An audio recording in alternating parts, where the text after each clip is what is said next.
യുദ്ധത്തിൻ്റെ അത്ഭുതാവഹമായിട്ടുള്ള വിജയ അവകാശവാദങ്ങൾക്കിടയിൽ ചില ഉറവിടങ്ങളെ ഉദ്ധരിച്ചുകൊണ്ട് CNN അടക്കമുള്ള മാധ്യമങ്ങൾ നൽകുന്ന എക്സ്ക്ലൂസീവ് റിപ്പോർട്ട് കൂടി നമ്മളൊന്ന് മനസ്സിലാക്കണം.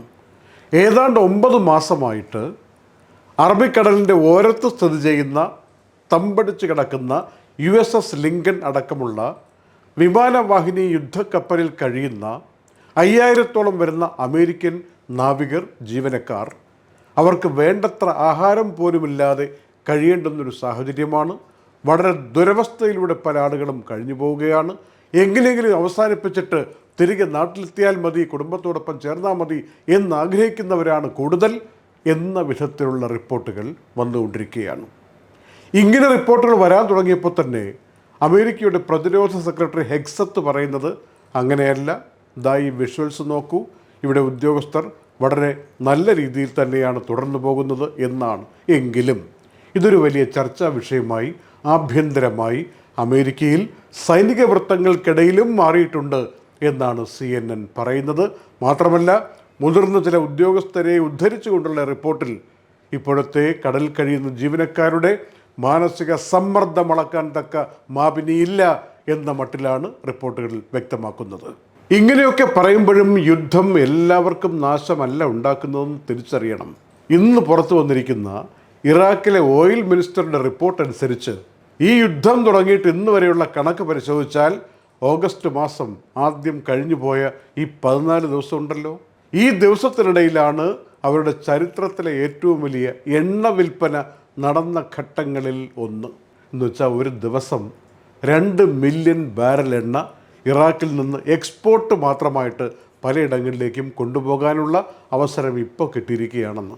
ആദ്യത്തെ 13 ദിവസം കൊണ്ട് തന്നെ 26 മില്യൺ ബാരൽ എണ്ണ ഇറാഖ് വിറ്റ് കഴിഞ്ഞു.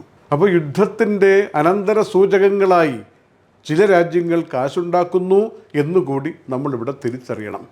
ഇന്നലെ വൈകുന്നേരം ഹോർമൂസ് കടലിലൂടെ കടന്നുപോയ 2 UAE അഡ്നോക്ക് എണ്ണ കപ്പലുകൾക്ക് മേൽ ഇറാൻ ആക്രമണം നടത്തിയെന്ന റിപ്പോർട്ട് ഇന്ന് വെളുപ്പിന് വന്നു.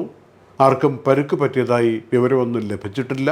എങ്കിലും ഈ ഒരു ആക്രമണത്തെ UAE അടക്കമുള്ള വിവിധ രാജ്യങ്ങൾ അതിശക്തമായി അപലപിച്ചിട്ടുണ്ട്. അബുദാബിയിൽ റെസ്റ്റോറൻറ്റുകളും ഭക്ഷണശാലകളുമൊക്കെ നടത്തുന്നവർ ശ്രദ്ധിക്കേണ്ട സുപ്രധാനമായ ഒരു അറിയിപ്പുണ്ട്. ഒക്ടോബർ 1 മുതൽ മെനു പ്രദർശിപ്പിക്കുമ്പോൾ അവിടെ ഹെൽത്തി ആയിട്ടുള്ള ഐറ്റംസ് കൂടുതലായിട്ടുണ്ടായിരിക്കണം. പ്രത്യേകിച്ച് ഈ ആപ്പറ്റൈസർ അല്ലെങ്കിൽ സൈഡ്, ഡെസേർട്ട് അല്ലെങ്കിൽ മെയിൻ, ഇത് ഏത് കാറ്റഗറി ആണെങ്കിലും ഒരു ഡിഷെങ്കിലും ഹെൽത്തിയാണ് എന്ന് കാണിക്കുന്നതായിരിക്കണം. ഇത് നിർബന്ധമാണ്, അല്ലെങ്കിൽ അതിൻ്റെ നടപടികൾക്ക് വിധേയമാകേണ്ടി വരും. മാത്രമല്ല, ഈ കുട്ടികൾക്ക് കൊടുക്കുന്ന ആഹാരം ഉണ്ടല്ലോ, അതിൽ പകുതിയെങ്കിലും ഹെൽത്തി ആയിട്ടുള്ളതായിരിക്കണം. അങ്ങനെ മെനു ഉൾപ്പെടുത്തണം എന്നും പറഞ്ഞിട്ടുണ്ട്. റെസ്റ്റോറൻറ്റ് രംഗത്തൊക്കെ അബുദാബിയിൽ ആയിരക്കണക്കിന് ആളുകളാണ്, നൂറുകണക്കിനല്ല, മലയാളികൾ ജോലി ചെയ്യുന്നത്. അവരുടെയൊക്കെ പ്രശ്നത്തിലാവാതിരിക്കാൻ വേണ്ടിയാണ് ഇങ്ങനെയുള്ള നിയമം നേരത്തെ തന്നെ ദുബായ് വാർത്ത സൂചിപ്പിക്കുന്നത്. അത് വലിയ ഹോട്ടലുകൾക്കും സാധാരണ ചെറിയ റെസ്റ്റോറൻറ്റുകൾക്കും ഒക്കെ ബാധകമാണ് എന്ന് തിരിച്ചറിഞ്ഞ് ഇപ്പോൾ തന്നെ അതിൻ്റെ ഭക്ഷണ വിഭവങ്ങളും അതിൻ്റെ ലിസ്റ്റുമൊക്കെ മാറ്റാനും തിരുത്താനുമൊക്കെ തയ്യാറാവുക. UAE ചില ഫ്രീ സോണുകൾ പുറത്തിറക്കിയിരിക്കുന്ന ഒരു അറിയിപ്പ് നമ്മൾ മനസ്സിലാക്കുമ്പോൾ നമ്മുടെ രാജ്യത്തിന് കിട്ടിയിരിക്കുന്ന വലിയൊരു പദവിയെക്കുറിച്ചും സ്ഥാനമാനത്തെക്കുറിച്ചും നമ്മൾ ഇവിടെ നിന്നുകൊണ്ട് ഈ സ്വാതന്ത്ര്യദിന രാത്രിയിൽ അഭിമാനപൂരിതരാകണം.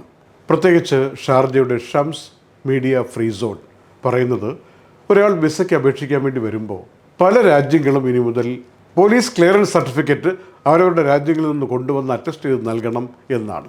പക്ഷേ ആ ലിസ്റ്റിൽ ഇന്ത്യക്കാരില്ല എന്നുള്ളതാണ്. ചുറ്റുവട്ടത്തുള്ള പല രാജ്യങ്ങളുമുണ്ട്. പാകിസ്ഥാനുണ്ട്, ബംഗ്ലാദേശുണ്ട്, ഭൂട്ടാനും നേപ്പാളും ശ്രീലങ്കയും ഒക്കെയുണ്ട്. ഒരു നീണ്ട ലിസ്റ്റ് തന്നെയുണ്ട്. ആ രാജ്യങ്ങളിലെ ആളുകളൊക്കെ PCC ഹാജരാക്കണം, എങ്കിലേ വിസയ്ക്ക് അപേക്ഷിക്കാൻ പറ്റൂ. പക്ഷേ ആ ലിസ്റ്റിൽ ഇന്ത്യ ഇല്ലാതിരിക്കുന്നത് ഇന്ത്യക്കാർ ഈ മേഖലയിൽ പൊതുവെ ഗൾഫ് രാജ്യങ്ങളിലൊക്കെ പുലർത്തുന്ന മേന്മയും മികവും നമ്മുടെ എക്സലൻസിനെ ഈ ഗൾഫ് രാഷ്ട്രങ്ങൾ ആദരിക്കുന്നു എന്നുള്ളതിൻ്റെ തെളിവ് കൂടിയായിട്ട് കാണണം. ഓഗസ്റ്റ് 15 നാളെ ഇന്ത്യയുടെ 80ാം സ്വാതന്ത്ര്യ ദിനമാണ്. അതിൻ്റെ ആഘോഷത്തിൻ്റെ പൂർണ്ണതയിൽ നമ്മുടെ രാജ്യം നാളെ രാവിലെ എല്ലാവരും സജീവമായ ആഘോഷത്തിലേക്ക് തിരിയുമ്പോൾ പ്രധാനമന്ത്രി ഡൽഹി ചെങ്കോട്ടയിൽ പതാക ഉയർത്തുകയും രാജ്യത്തെ അഭിസംബോധന ചെയ്യുകയുമാണ് എന്ന അറിയിപ്പ് ഇതിനകം തന്നെ നമുക്ക് കിട്ടിയതാണ്. എന്തൊക്കെ പ്രഖ്യാപനങ്ങൾ വരുന്നു. 79 വർഷം പൂർത്തിയാക്കി 80ാമത്തെ സ്വാതന്ത്ര്യദിനവുമായിട്ട് അങ്ങോട്ട് പോകുമ്പോൾ നമ്മളിനി എന്തൊക്കെയാണ് ലക്ഷ്യം വയ്ക്കുന്നത് എന്ന കാര്യങ്ങളൊക്കെ ഈ പ്രഭാഷണത്തിൽ അറിയാമെന്ന് കരുതുകയാണ്. Night updates supported by ABC Cargo and Courier, ELL Properties, Kalyan Jewelers, Lulu Supermarket, Hypermarket and Department Store, Al Saud Cargo, Gold Star Rent-A-Car, Fira Foods, Explore Education, Impulse Warehouse, Dr. Rasina's Ayurvedic Clinic, Iron Gold and Diamonds, Choco World, Partha Signature Abu Shagara Sharjah, Hashim Hypermarket.